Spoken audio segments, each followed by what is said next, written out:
হাসিনার বিচার নিশ্চিত, হাসিনার যে রায়টি হয়েছে সেই রায়টি খুব দ্রুততম সময়ের মধ্যে সেটি বাস্তবায়ন করতে হবে। যারা আওয়ামী লীগকে ফিরিয়ে আনার আলাপ দিচ্ছেন, আপনাদের আলাপ হাসিনার বিচারের পরে ওই আলাপটা প্রাসঙ্গিক হইতে পারে।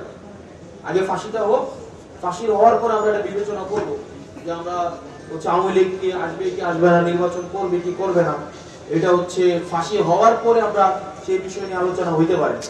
তো আপনারা দেখেছেন, দেশে যদি গণতন্ত্র থাকে, মত প্রকাশের স্বাধীনতা থাকে, তাহলে মানুষের যেই গণতন্ত্রের মধ্যে অন্তর্ভুক্তির যেই উৎসব মুখর পরিবেশটা, সেটা আপনারা সবাই অনুধাবন করতে পারছেন। আশা করি শুধুমাত্র দেশীয় গণতন্ত্র না, দেশের জাতীয় গণতন্ত্র না, আমাদের দলগুলোর মধ্যে গণতন্ত্র থাকে। আমাদের অনেক দল আছে গণতন্ত্র গণতন্ত্র সারাদিন বলে, কিন্তু নিজের দলের কোনো কাউন্সিল নাই। যে কোনো চরিত্রে আওয়ামী লীগ ফেরার চেষ্টা করলে তাকে সেটি প্রতিহত করা হবে এবং